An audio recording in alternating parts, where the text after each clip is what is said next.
देखिए, भूगोल के अंदर जब हम बहुत सारे उपागमों की बात करते हैं, जिसके अंतर्गत हमने कोरोलॉजिकल साइंस के उपागम को देखा, हमने सिस्टम एनालिसिस की अप्रोच को देखा, तंत्र विश्लेषण के उपागम को देखा, तो उसी क्रम में अब हम बात करेंगे स्पाशियल ऑर्गेनाइजेशन की, स्थानिक संगठन के उपागम की।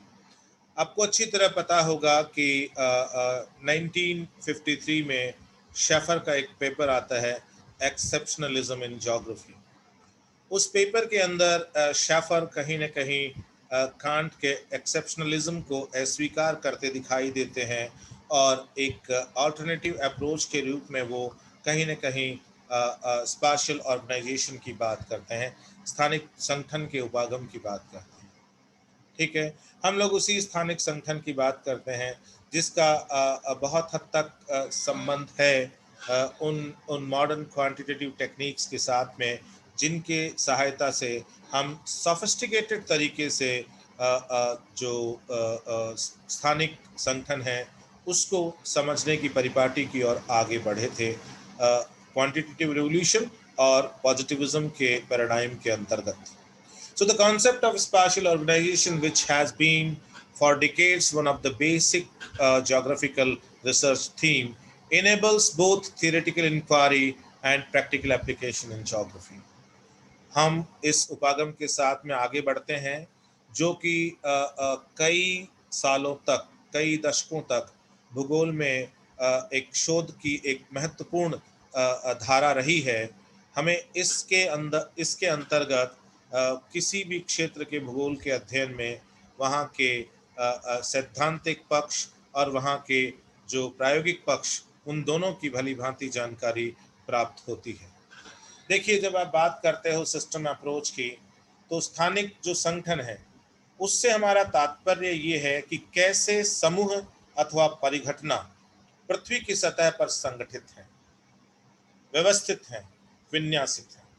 निश्चित रूप से ये जो उपागम है स्पाशियल ऑर्गेनाइजेशन का, ये कहीं ना कहीं जो रीजनल ज्योग्राफी का स्कूल है उससे बहुत नज़दीक से जुड़ा हुआ है। ये जो प्रादेशिक उपागम है, या यूं कहें कि प्रादेशिक चिंतन धारा है भूगोल के अंदर, ये उससे बहुत नज़दीकी से जुड़ा है। ये देखिए, हम किस चीज़ की बात करें कि कैसे समूह अथवा परिघटना, है ना, ग्रुप और फेनोमिना पृथ्वी की सतह पर संगठित है। यदि आप पृथ्वी को एक इकाई के रूप में लेते हो तो हम उसको ब्रॉडर सेंस में देख सकते हैं, और यदि आप किन्हीं अलग अलग क्षेत्रों को इकाई के रूप में लेते हो तो हम छोटे छोटे क्षेत्रों में इन समूहों और परिघटनाओं के किसी क्षेत्र विशेष में धरातल पर संगठन या उनकी व्यवस्था या उनका विन्यास, उनका ऑर्गेनाइजेशन, उनका अरेंजमेंट या उनका कॉन्फ़िगरेशन, हम उसको समझने की कोशिश करते हैं। ठीक है, वो सिस्टम ऑर्गेनाइजेशन की बात है। ठीक है, तो हम ये देखते हैं कि how things are arranged over the earth surface, and when we are observing this, how things are arranged over the earth surface, then definitely we are trying to know about the interconnections of various phenomena, various geographical phenomena on that particular segment of the earth surface. तो यह इस हेतु भी महत्वपूर्ण है कि कैसे विश्व कार्य करता है। ठीक है, क्योंकि हम देखते हैं कि हमारे यहाँ पर एक परिघटना जो है वो दूसरी परिघटना से बहुत जुड़ाव रखती है। जैसे मान लीजिए कि आप वर्षा को एक परिघटना के रूप में लेते हो, तो कृषि उत्पादन या यूं कहें कि वनों का पुनर्यौवन, ये सब घटनाएं उससे, ये सब परिघटनाएं जो हैं वो उससे कहीं ना कहीं जुड़ी हुई है। ठीक है, और यदि आप बात करते हो ग्लोबल वार्मिंग की, वो उसको आप एक फेनोमेना के रूप में लेते हो, तो you can also talk about the rate of evaporation, you can talk about the changing patterns of precipitation over the earth surface. ठीक है, तो इस तरह की बातें आप कर सकते हो जब आप विश्व स्तर पे कहीं ना कहीं स्पाशियल ऑर्गेनाइजेशन को देखने की कोशिश करते हो। तो यह इस हेतु भी महत्वपूर्ण है कि कैसे विश्व कार्य करता है और किस प्रकार विश्व आपस में परस्पर जुड़ा हुआ है ना। विश्व के आपस में परस्पर जुड़े होने की बात जब हम करते हैं तो कहीं ना कहीं हमारा इशारा होता है यहाँ पर पाए जाने वाले जो बहुत सारे जो भौतिक परिघटनाएं हैं, ठीक है, जो भौगोलिक परिघटनाएं हैं, वो किस तरह से आपस में संगठित हैं, किस तरह से आपस में व्यवस्थित हैं, किस तरह से वो विन्यासित हैं। भूसतह पर जनसंख्या, स्थानों और भौगोलिक तत्वों तथा परिघटनाओं के वितरण को समझना महत्वपूर्ण है, जिससे हमें यह जानकारी भी मिलती है कि लोग कैसे काम करते हैं, कैसे संगठित हैं, किस प्रकार लोग एवं स्थान आपस में अंतर संबंधित हैं। क्योंकि हम किसी भी स्थान की यदि बात करें तो हम ये देखते हैं कि किसी भी स्थान जो एक पर्सनालिटी डेवलप होती है किसी भी स्थान की, तो उस पर्सनालिटी के डेवलपमेंट में कहीं न कहीं उस जगह पर काम करने वाले जो बहुत सारे ज्योग्राफिकल फेनोमेना हैं, उनके इंटरलिंकेजेस, उनके ऑर्गेनाइजेशन, उनका उनका अरेंजमेंट और उनका कॉन्फ़िगरेशन जो है वो काफ़ी महत्व रखता है। तो स्थानिक संगठन तब देखा जा सकता है जब किसी क्षेत्र अथवा संपूर्ण पृथ्वी सतह पर, ध्यान रखना, किसी क्षेत्र अथवा संपूर्ण पृथ्वी सतह पर अजैविक तथा जैविक तत्वों के समूह प्रकीर्ण रूप में व्यवस्थित ना हो, है ना, अर्थात वो रैंडम ना हो। ये ध्यान रखना, this is a very important line for the spatial organization, ठीक है। क्यों? क्योंकि ये इनका एक अजम्पशन है ना, और ये अजम्पशन हमें ध्यान रखना पड़ेगा, ये उनकी एक मान्यता है जिसको हमें संज्ञान में रखना पड़ेगा। मैं फिर इसको दोहरा रहा हूँ कि स्थानिक संगठन तब देखा जा सकता है जब किसी क्षेत्र अथवा संपूर्ण पृथ्वी सतह पर अजैविक तथा जैविक तत्वों के समूह प्रकीर्ण रूप में व्यवस्थित ना हो, ठीक है, वो रेंडमली अरेंज्ड नहीं है। जैसे पर्वतीय भागों में चट्टानों में वलन के स्वरूप, बालू का स्तूपों पर धारियां, मानव प्रजातियों का वितरण आदि। हम इन सब के अंदर हम देखते हैं कि हमें किसी प्रकार की हमें रैंडमनेस दिखाई नहीं देती है, ठीक है। हम इसमें से किसी का भी अध्ययन लें, चाहे हम पर्वतीय भागों में वलनों का अध्ययन करें, चाहे हम मरुस्थलीय भागों में बालू का स्तूपों के ऊपर धारियों का अध्ययन करें, चाहे हम मानव प्रजातियों के वितरण का अध्ययन करें, कहीं न कहीं हम रैंडम अप्रोच जो है उससे पृथक दिखाई देते हैं, ठीक है। और हम स्पेसिफिक रीजंस आइडेंटिफाई करने की कोशिश करते हैं, जिसके कारण जैसे विशिष्ट प्रकार की प्रजाति का संकेंद्रण कहाँ है, ठीक है। मानव समाज बहुत जटिल एवं विविध है, जो कि विभिन्न तत्वों को समाहित किए हुए है, बिल्कुल है, तथा ये सभी स्थानिक स्तर पर अंतर संबंधित हैं। और ये बहुत सारे जोग्राफर्स बहुत लंबे समय से कहते आए हैं, ठीक है, कि कोई भी जो क्षेत्र है उसके अंदर बहुत सारे तत्व जो हैं वो विद्यमान होते हैं और उनमें आपसी अंतर संबंध पाया जाता है। स्थानिक संगठन के अध्ययन में स्थानिक संगठन की प्रकृति एवं प्रारूप, अवस्थिति के कारक एवं संकल्पना, ग्रामीण परिवेश का संगठन, विकास के स्थानिक प्रारूप तथा स्थानिक अंतर संबंध आदि का अध्ययन सम्मिलित है।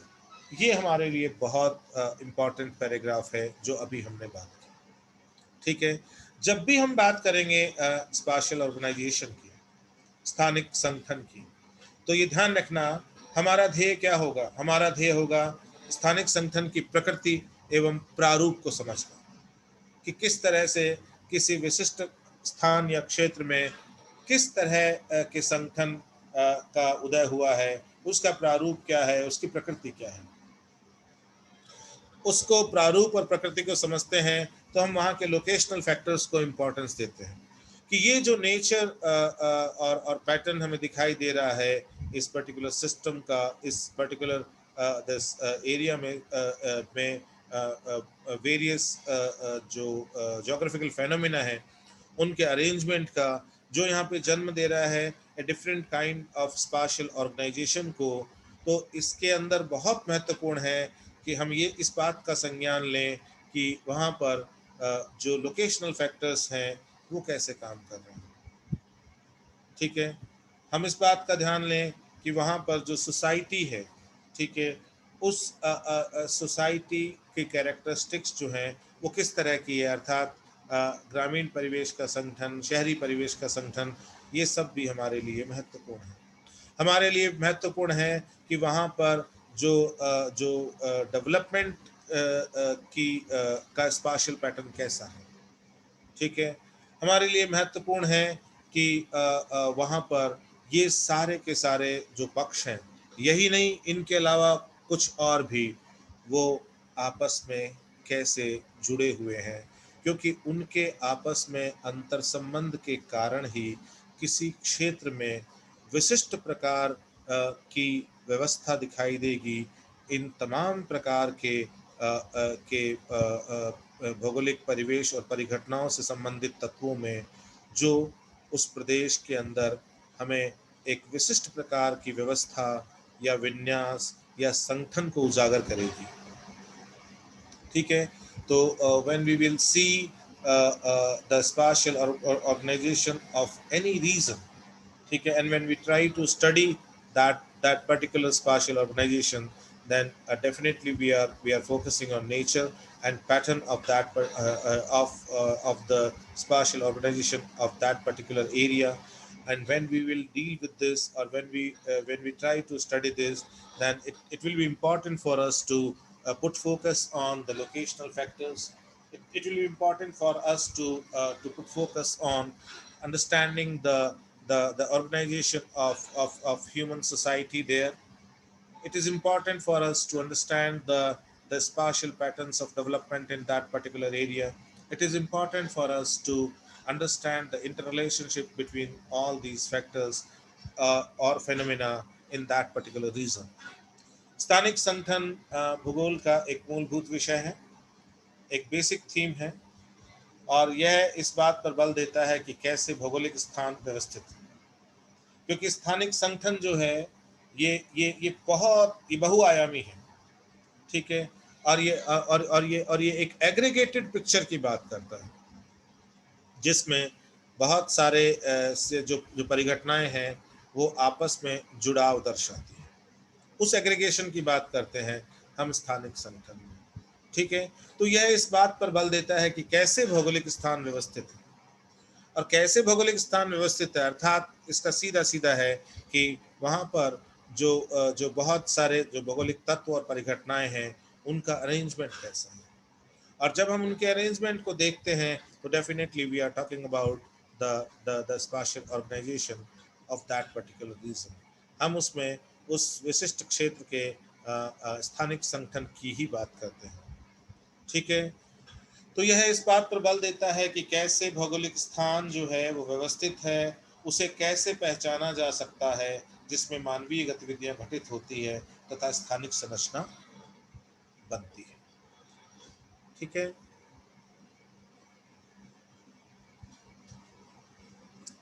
अब देखिए, जब हम इसी को आगे बढ़ाते हैं तो हम इस बात को ध्यान में देते हैं कि स्थानिक संरचना जो होती है उसके प्रारूपों को 3 प्रकारों में बांटा जा सकता है, ठीक है। तो हम बेसिकली जो स्पेशल स्ट्रक्चर है कहीं का भी जो स्पेशल स्ट्रक्चर है, हम उसके 3 पैटर्न देखते हैं। The first is this continuous structure, संस्पर्शी संरचना। अब संस्पर्शी संरचना मतलब कि उनके बीच में फिजिकल डिस्टेंसेस नहीं है, मतलब वो कंटिन्यूअस है, ठीक है। इसमें समांगी समरूप प्रदेश या कार्यपलक्षी प्रदेश सम्मिलित किए जाते हैं। That means we include homogeneous regions, that is formal regions, as well as the functional regions in this. The only thing which is important for us, that is contiguity. हमारे लिए यहाँ पर जो चीज इंपॉर्टेंट है ना, इस विशिष्ट प्रकार के प्रारूप के लिए किसी भी स्थानिक संगठन के, वो है संस्पर्शिता, है ना। हम उसी पर फोकस करते हैं, ठीक है। तो संस्पर्शी जो प्रदेश हैं वो हमें दोनों में देखने को मिलते हैं, फॉर्मल रीजन्स में भी देखने को मिलते हैं और हमें फंक्शनल रीजन्स में भी देखने को मिलते हैं। दूसरा है खंडित या असतत संरचना, डिस्क्रीट स्ट्रक्चर्स। इसमें जैसे अधिवास और नेटवर्क जो हैं सिटीज, ये सब रखे जाते हैं, ठीक है। उनमें हम देखते हैं कि उसमें एक एक सर्टेन सॉर्ट ऑफ कंटिन्यूम दिखाई देता है अप टू सर्टेन लिमिट, ठीक है। उसके बाद में उस अधिवास की पेरिफेरल आ जाती है, and then we generally see a gap, and after some distance we can see another this settlement, right? And we also have the network, you know, which is combining all these this units. तो हम क्या करते हैं, असतत या खंडित जो हमारा स्ट्रक्चर है ना, संरचना है, इसमें अधिवास और नेटवर्क शहर आदि रखते हैं और उनके स्थानिक संगठन की बात करते हैं। और कई बार हमें ऐसा देखने को मिलता है कि हमें ये दोनों तरह की चीज़ें दिखाई देती है एक ही प्रकार के स्थानिक संरचना में। शुरुआत में स्थानिक संगठन से संबंधित सैद्धांतिक एवं व्यवहारिक पक्षों का अध्ययन विभिन्न अधिवास तंत्रों के कृषि उत्पादन, औद्योगिक अवस्थिति तथा व्यापार एवं सेवाओं के संदर्भ में किया गया था। तो हमें ये बात ध्यान रखना है कि जिस तरह सिस्टम एनालिसिस बहुत ज़्यादा अप्लाई हुआ in the areas of regional development, ठीक है, and in the areas of other economic analysis, उसी तरह जो स्पाशियल ऑर्गेनाइजेशन है उसकी हमें जो शुरुआती एप्लीकेबिलिटी दिखाई देती है, that is largely in in in settlement geography, ठीक है, हमें उसके अंदर दिखाई देती है ना। और हम बेसिकली सेटलमेंट्स को स्पाशियल ऑर्गेनाइजेशन की यूनिट्स के रूप में भी देखते हैं। बाद में आर्थिक पक्षों से परे सामाजिक व सांस्कृतिक पक्षों के अध्ययन को भी इसमें शामिल किया जाता है, अपनाया जाता है। और उसके साथ साथ ये जो स्पाशियल ऑर्गेनाइजेशन की अप्रोच है वो और ज़्यादा कॉम्प्लेक्स भी होती जाती है, और उसके साथ साथ में वो और ज़्यादा रेलेवेंट भी होती जाती है। क्यों? क्योंकि वो जो वास्तविकता की जटिलता है उसको प्रस्तुत करने में काफ़ी सक्षम होती है, ठीक है। इस क्षेत्र में पीटर हैगेट और मॉरेल के काम जो है वो बहुत महत्वपूर्ण, ठीक। उन्होंने बहुत सारे स्पाशियल ऑर्गेनाइजेशंस की बात की थी। पीटर हैगेट और मॉरेल नाम ध्यान रखना है, ठीक है।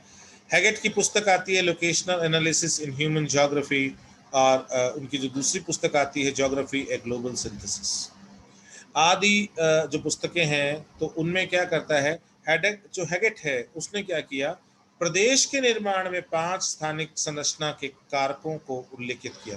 तो हमें इस बात का ध्यान रखना है कि what are these 5 factors which are important for the spatial structures. कोई भी स्पाशियल स्ट्रक्चर बनता है, कोई भी स्थानिक संरचना बनती है, तो उसके लिए 5 अंतर्निहित कारक हैगेट बताता है। और उन 5 कारकों में हम देखते हैं कि जो पहला है वो है movement.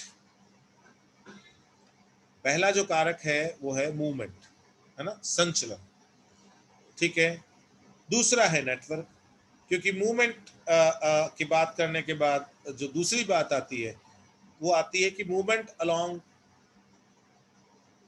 along which routes, so that routes are making networks। तो दूसरी चीज आती है नेटवर्क, ठीक है। and there are many places where networks from or we can say the connectivity, you know, is merged from diverse areas, है ना। बहुत सारे क्षेत्रों से जो संचार लाइनें आती हैं वो एक जगह आकर मर्ज होती हैं। बहुत सारे क्षेत्रों से जो परिवहन लाइनें आती है वो एक जगह आकर मर्ज होती है, वहाँ से बात निकलती है नोड्स की।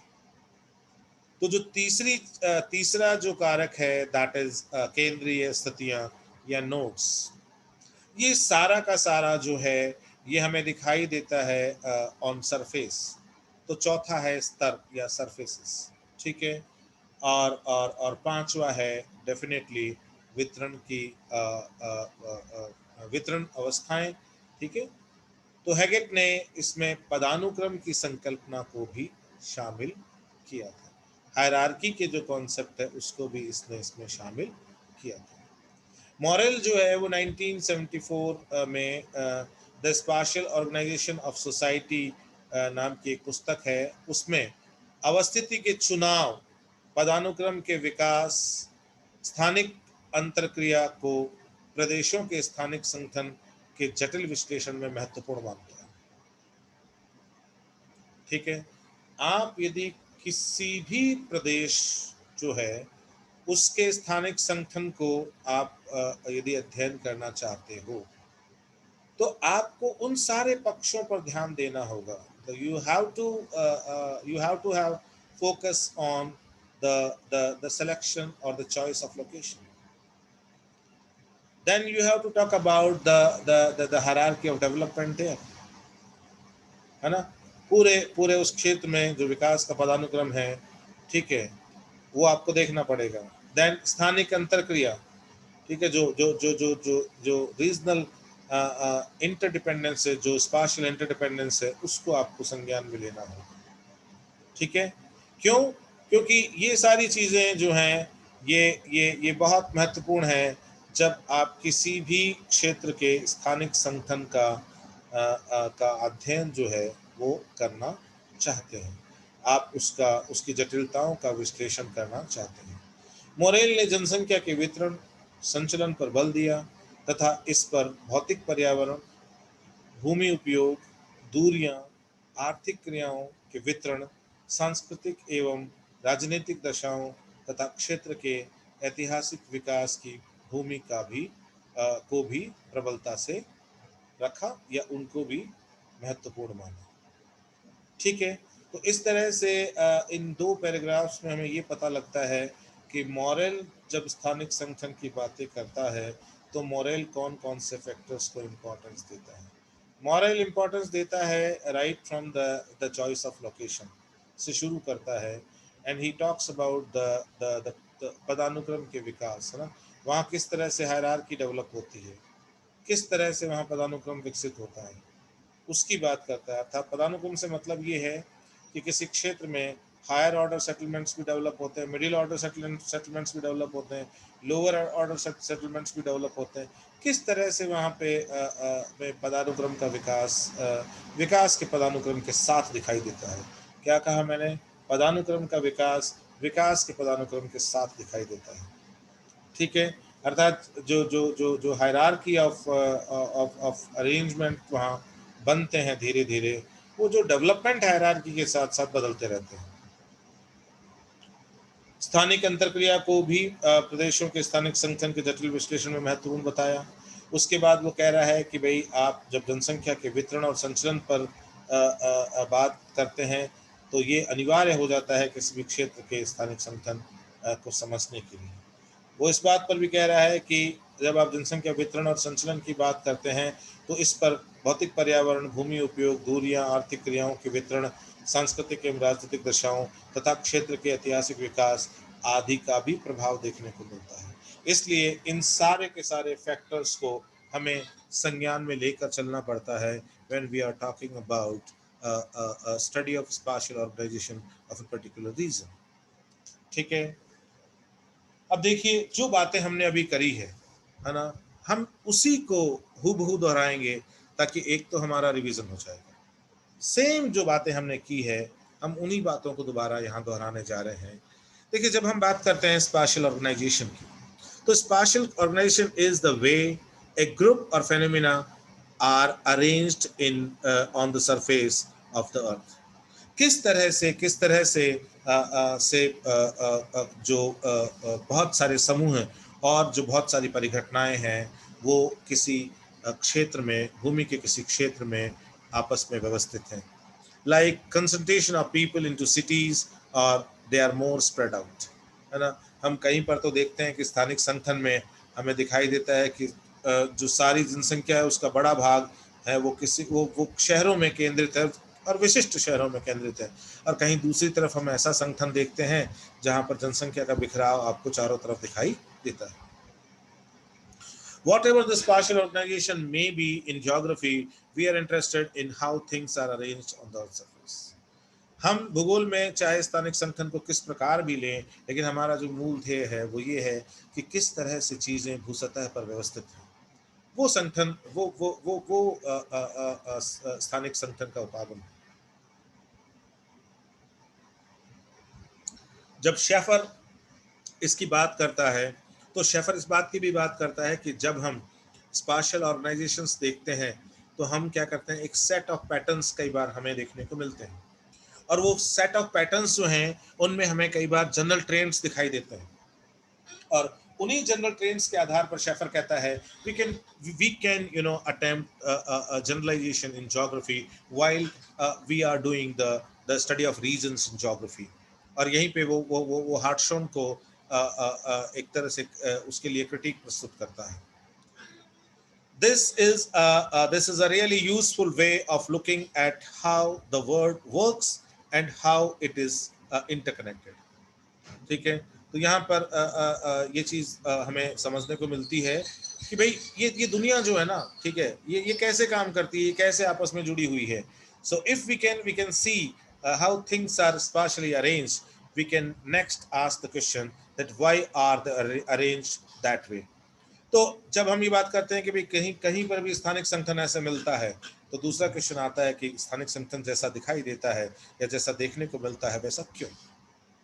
ठीक है, and that is what geography is all about. यही है भूगोल।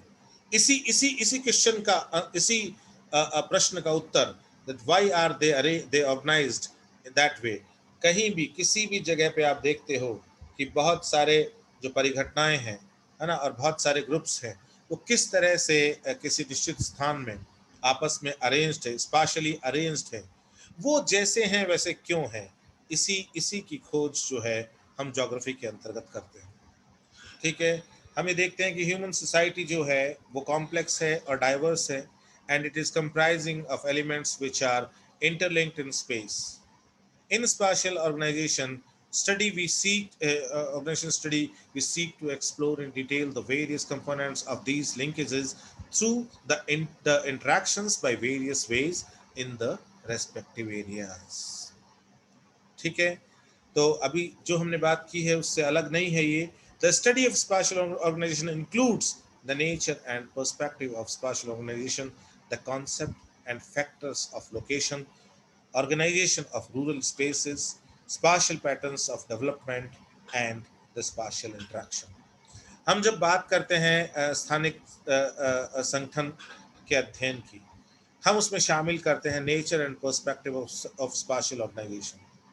हम अनिवार्यतः उसके अंदर उस प्रकृति और उस प्रारूप और उस दृष्टि की बात करते हैं जिस तरह से वहाँ पर चीज़ें व्यवस्थित हैं।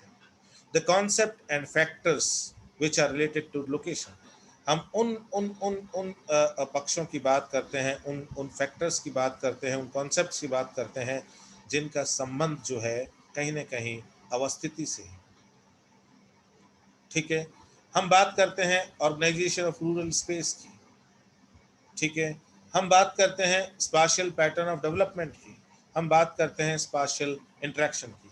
अब देखिए, जब हम बात करते हैं फैक्टर्स ऑफ लोकेशन की, तो हम बात करते हैं special characteristics and structure, physical and human resources and location. ठीक है, तो इसमें जो स्पेशल कैरेक्टरिस्टिक्स और स्ट्रक्चर की बात आ जाती है कि किस तरह से हम ये देखते हैं कि जो फिजिकल और ह्यूमन रिसोर्सेज हैं वो डिस्ट्रीब्यूटेड हैं ओवर द अर्थ सरफेस, है ना, किस तरह से वो फैले हुए हैं। और जब हम उसकी बात करते हैं तो कहीं ना कहीं हम उनके अवस्थिति संबंधी जो पक्ष है उसको संज्ञान में लेते हैं। जब हम बात करते हैं ऑर्गेनाइजेशन ऑफ रूरल स्पेसेस की, तो बात आती है the theory of agriculture location की, structure of land use in developing countries की, land use in interdependent societies की। क्योंकि हम जब रूरल स्पेसेस की बात करते हैं तो वहाँ पर हम लैंड यूज पैटर्न की बात करते हैं, तो एग्रीकल्चर जो है वो एक इम्पॉर्टेंट एक्टिविटी के साथ देखी जाती है। ठीक है, और डेवलपिंग सोसाइटीज़ के अंदर ये स्पेशल स्ट्रक्चर का एक बहुत महत्वपूर्ण भाग है।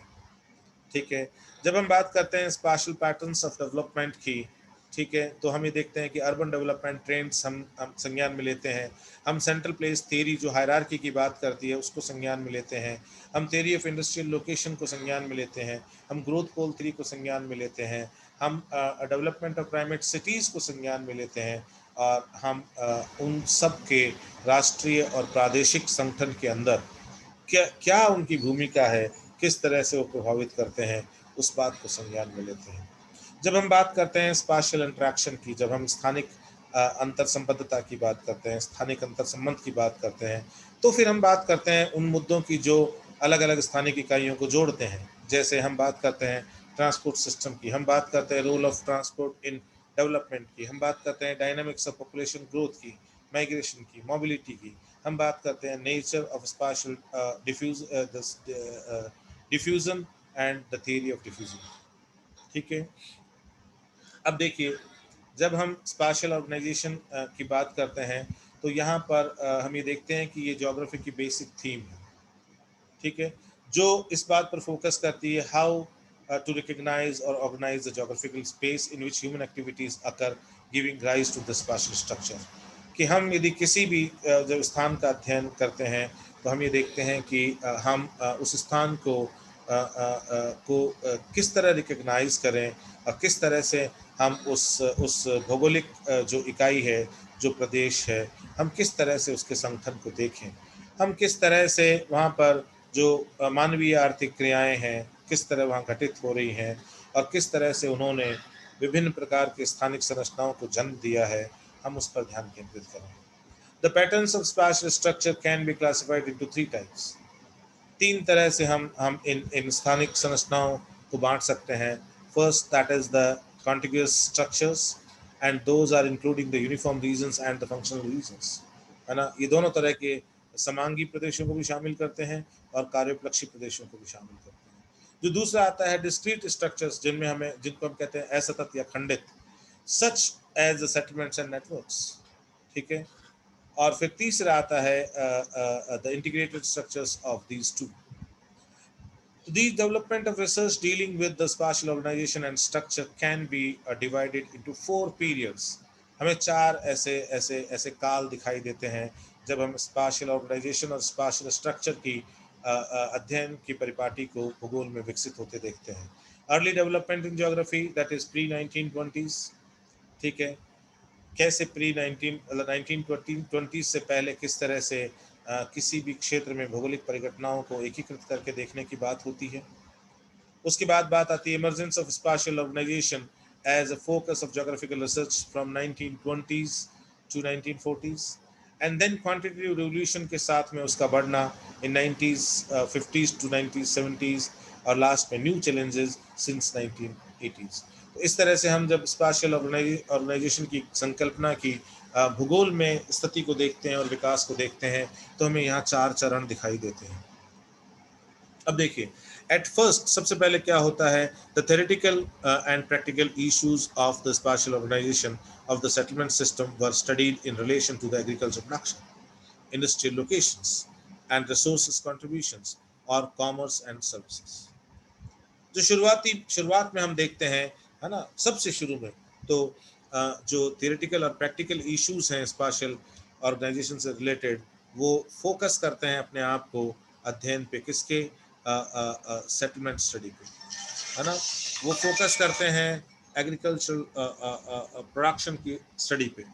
ठीक है, वो फोकस करते हैं वहाँ के इंडस्ट्रियल लोकेशंस और रिसोर्स डिस्ट्रीब्यूशन के ऊपर, वो फोकस करते हैं कॉमर्स और सर्विसेज के ऊपर। और हम यहाँ देख रहे हैं कि वॉन थ्यूनेन, वेबर, रेली, क्रिस्टोलर आदि अनेक विद्वानों का हम नाम यहाँ पर ले रहे हैं।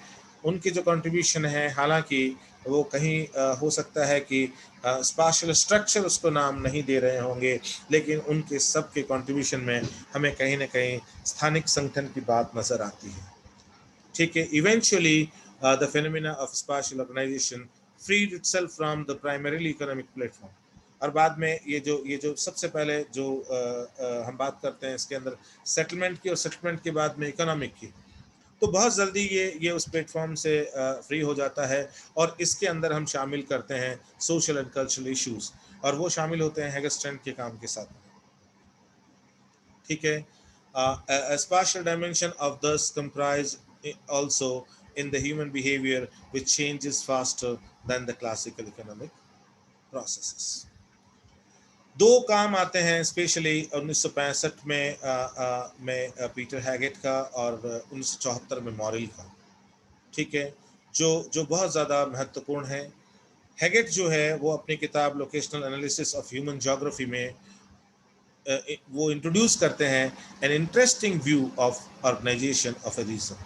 वो एक नए तरीके से किसी प्रदेश के संगठन को उद्घाटित करने की कोशिश करते हैं और फिर उसको वो दोबारा अपनी पुस्तक ज्योग्राफी ए ग्लोबल सिंथेसिस के अंदर फिर नए तरीके से प्रस्तुत करने की कोशिश करते हैं।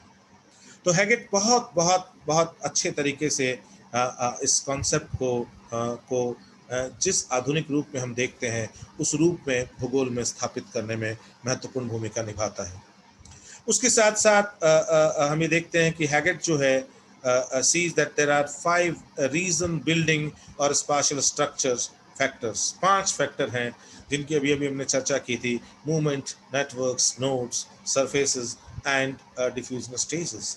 And he also introduced the concept of hierarchies into his concept. फिर हम बाद में देखते हैं कि मॉरिल का काम आता है। सन 1974 में उनकी पुस्तक आती है the spatial organization of society. ठीक है, तो इसमें वो क्या करते हैं कि बहुत सारे इंस्पिरेशंस और सजेशंस देते हैं रिगार्डिंग द लोकेशनल चॉइस।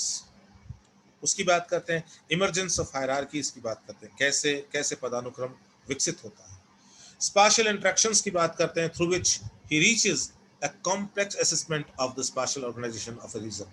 और इन सारे उपागमों में जब वो बात करता है किसी भी लोकेशन की चॉइस से लेकर इमरजेंस ऑफ हायरार्की और उसके बाद में स्पेशल इंटरेक्शन की, इन सारी की सारी मैकेनिज्म से, इस सारी परिपाटी से वो किसी न किसी क्षेत्र में स्थानिक संगठन का जो अध्ययन है या यूं कहें कि स्थानिक संगठन की जो प्रकृति है उसके असेसमेंट की कोशिश करता है।